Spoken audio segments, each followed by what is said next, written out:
আলহামদুলিল্লাহ, আরও একটি আঙুরের থোবনা নতুন করে দেখতে পেলাম, যা লুকিয়ে থাকা। সেটা পূর্বে ভিডিওতে ওই থোবনাটা দেখেছিলাম না বা দেখাতে পাইনি আপনাদেরকে।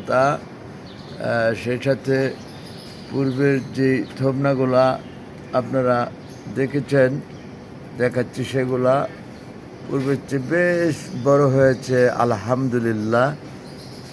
এই যে দেখতে পাচ্ছেন আপনারা, ধীরে ধীরে থোবনাগুলা বড় হচ্ছে, অর্থাৎ প্রতিটি আঙ্গুর বড় হইতেছে বিধায় থোবনাগুলা বেশ আগের চেয়ে অনেক বড় লাগতেছে।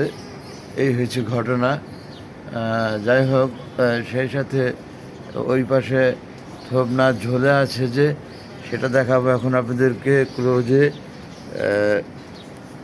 বন্ধুগণ, আরও থোবনা এরকম লুকিয়ে আছে, হয়তো আরও অন্যান্য জায়গায়। আমি দেখবো যখন আপনাদেরকে সাথে সাথে দেখাবো, তখন এগুলি বাহির সাইড দিয়ে ঝুলে আছে। পূর্বে চোখে পড়েছে, যদিও অনেক পাতা পোতা দিয়ে ঢাকা। এটি বেশ বড় বড় থোবনা এবং বেশ বড় হয়েছে, মাশা আল্লাহ। মানে খুবই ভালো লাগছে আমার কাছে দেখে।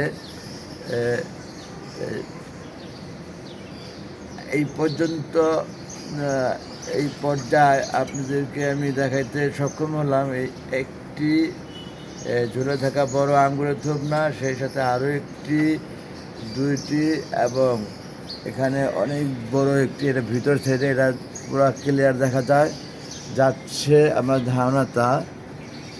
এই যে আমি একটু ক্লোজিনে দেখাচ্ছি আপনাদেরকে। এই যে বেশ বড় থোবনা তিনটি, সেই এটার উপর দিয়ে উপরে বাইরের সাইডে একটি, চারটি, এবং লুকিয়ে থাকা সেই থোবনাটি যেটাকে দেখে আজকে ভিডিওটি করা। পূর্বে এই থোবনাটি দেখেছিলাম না। এটা বাহির সাইডে উপরে অংশ ঢাকা, কারণ ফ্ল্যাটবার দুইটি একসাথে বিধায় বড় থোবনাটি বড় দেখাতে পাচ্ছি না। আচ্ছা, অনেক ধন্যবাদ বন্ধুগণ, আপনারা সময় সুখে দেখলেন যারা। Thanks all. আসসালামু আলাইকুম। আল্লাহ হাফেজ।